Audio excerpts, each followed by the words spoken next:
Hello, Nuer Online TV family.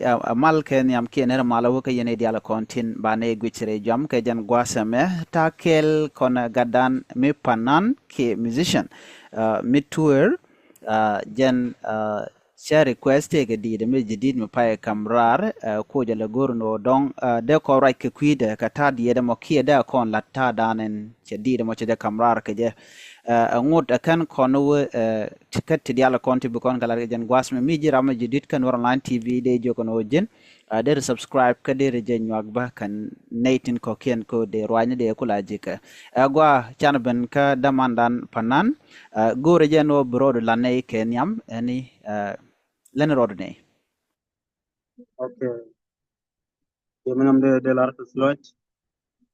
Time sa ya kine roi kondam mar machang. Ye machang ram ngi kono kon dial. Kon wara.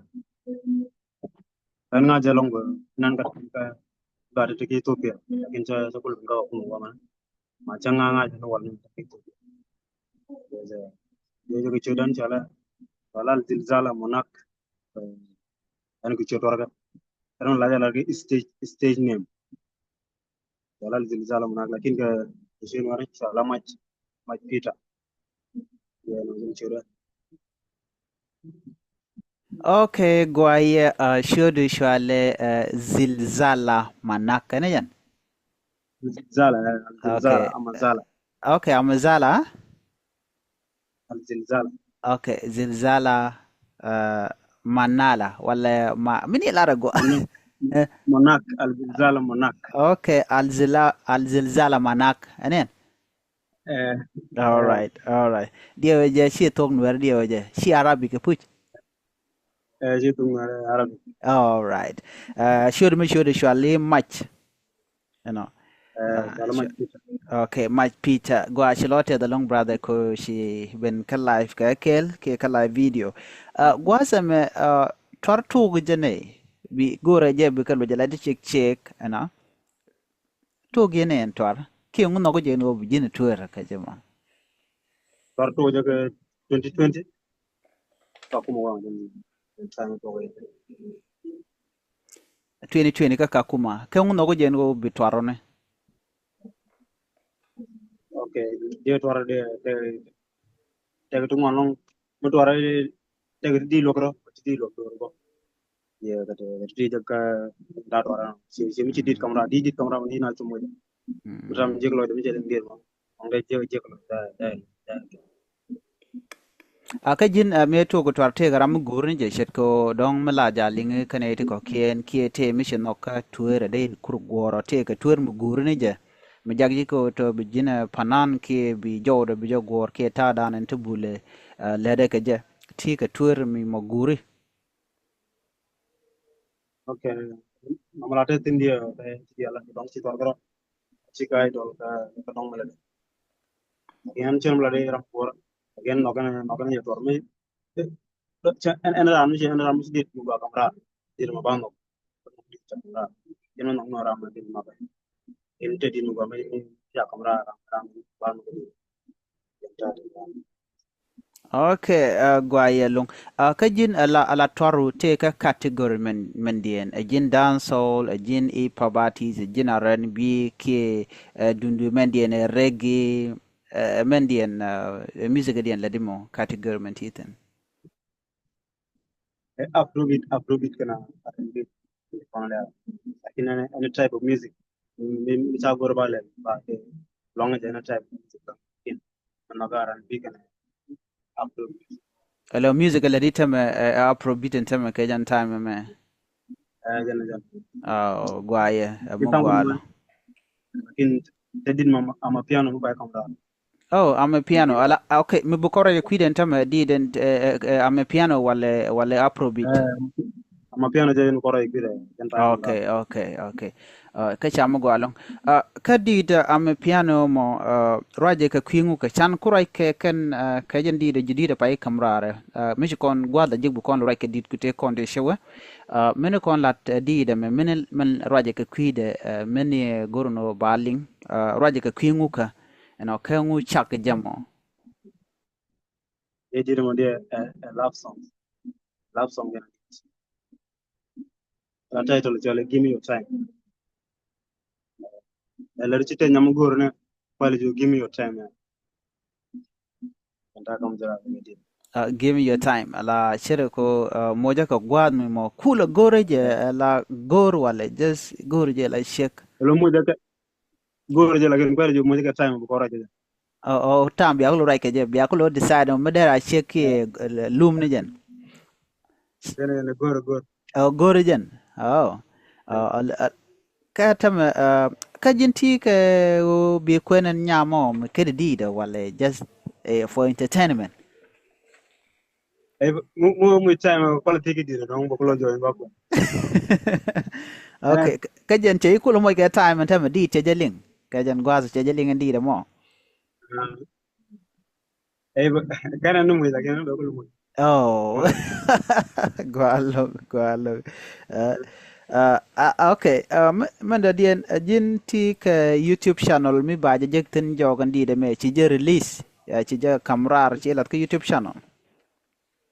jago YouTube di mana? Uh, Jago YouTube. Okay. Uh, family la nedin konti liang ka rice ni kan wer online TV de jogono gore damandan Mach Peter ke Alzilla chejen ena Alzilla manak azil Alzilzala mana? okay Alzilzala manak ene Alzilzala Eh, manak ke Jan ka YouTube she gorde Jan Alzilzala mana? okay Alzilzala manak gwaye ba gorno ba dun ba jo gor ba wo ka channel kanu ka channel dun che jengne ja ka Facebook do ka fejo uh, jinti ka plan ko video de video shoot gwada dana titin wala kamna di rar Ala video tako de shoot lakin video ba shoot la de tungwa la goro no goro dong de goro YouTube ko video warni dum go dong teleran teleran buran support music le ni la jin baram ci ñu tian buri buri kawn audio ka ci video ci blog lakin mi ci dorje ko ñam e video de ci de an gwada dana titin tele che ke studio ne jog studio ne t shot ke video ne ten ka mm video nga tara mi ci ko okay ga question ero okay ka angala producer Ramadan and ledit kunen winemi tek producer no wala lakin ka ci ko wara ko jur ko ngol oh listener okay burundi ana oh oh tele Nuer mi la producer ang gwada mi ta tala no wara ko oh okay oh ka diten kon let ken ke la ken mo ni free bin ni wala la ken la ne jene ke studio ndit en buldan le rana mi tik free bit bo ga am goro ba okay ni bit me mm ba okay ni la lara okay ka jin no lakin ni free you can take it yo ken daga ga da yo ah free bit ko ga oh okay ka ngade ala free bit ken mo la ke studio man yen no ko mo ka kan dangro mala tane jan ba oh good ala free bit ke ta anti music jen ta ma wi mon ala jen la take copyright ala mi shiro du jako ke madirar ke free bit in the long run ke gwadan ngon yam la rik tin wala ka wi no lo man YouTube don't charge de monetize bo ajeno gor jeno braro de nge ke bit milat ke ne je ke studio me bet rar ke jawdu ke milat ke ne je producer titin kan producer ke professional long ka ta dan let ken ka ladien tanken ka professional okay yen yen concern ya ledan tam gwat yen tan ne la yen evene la gwat war yen tan yen ka lel gwat mi linga jawdun lingeten yen ga concern yen ga let ada show nutin okay len dol di ti dol belen gala ben ko kona ke den len gala ko kum okay okay ada show le oh oh jen ka kum jela kana betana biga showrun bilad la kan ya invite la bia scatterize ke quidien ah kana gwael invite gwael anytime Okay. Kajin gwije de en music du wawoniam gwije ta dien beteke jamo kanetin content ba music du bajeling. Goro music wo woni am goro ba want to go bo mun no to go long ko ba wo ni long che bi den taman bo mu to ko tuman ko change. Okay. Okay, ala do badan ala di ticketin du do tele ji you to ku recording ku lat ka tong mi ka tele gwam de video de shooten. Te dit ten dit te tan long te dit wan ko Okay, but be ni studio. studio den de Okay, kayen len tora la bon la group wala le de karwado jin le di la karwado wala le de ka group kel. an la da kara la ken Le de karwado dit ku dia le de ka karwado wala te ga dit chimat kana. lakin dir ma dir roy ko pita pa ne kamrar ko ko mal Oh, oh, oh, oh, oh, charge future nyaltin. eh Wow, wow. Ka mugo along nyamo panan wala just rami wi kan je community dan kuina torkela. nama lakin nama to jo mu go ta ko gor dit ta ko gor ne ket ken Okay, ela she panan she a musician wen. Okay. Kan no jeno ba musician we wen yam wala just look ni ka jan gwas makrada.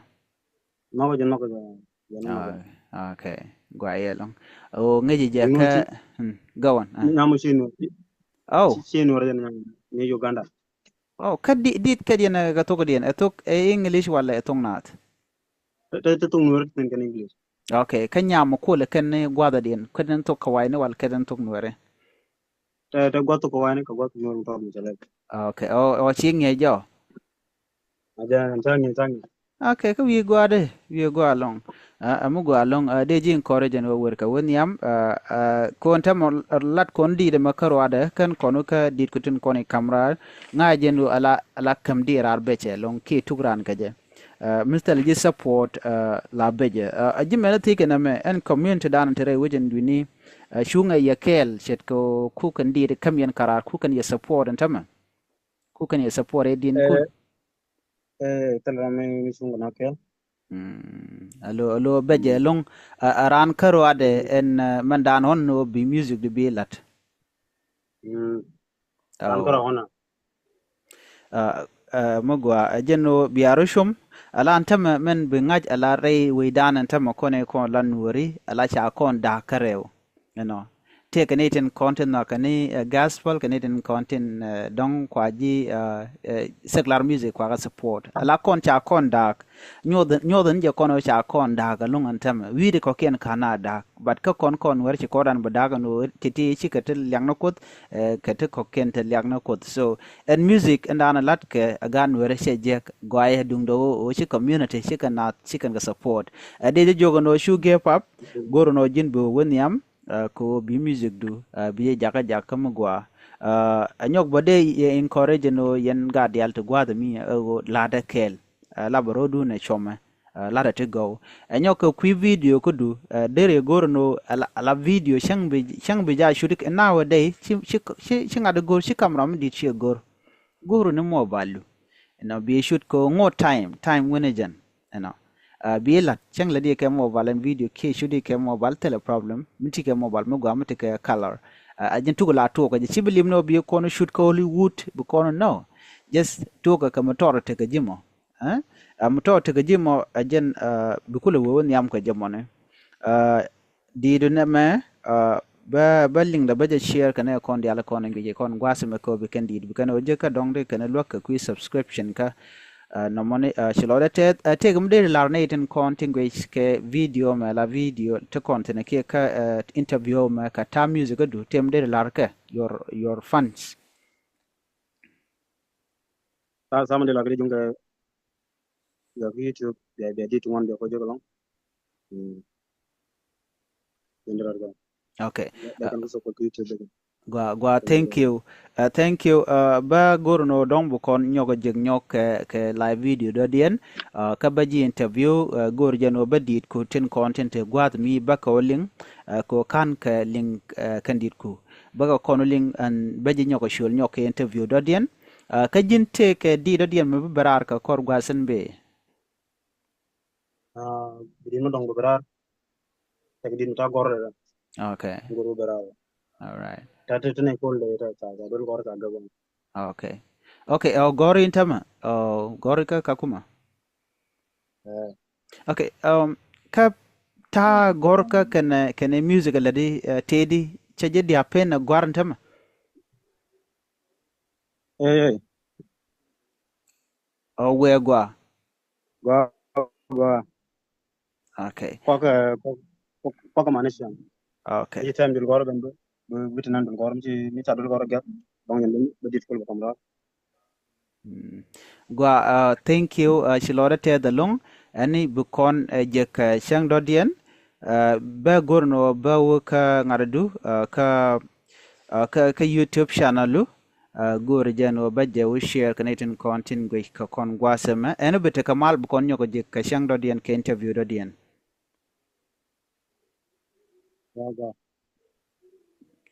Gwa biya kamal yene diala content lianka rice ne gwasema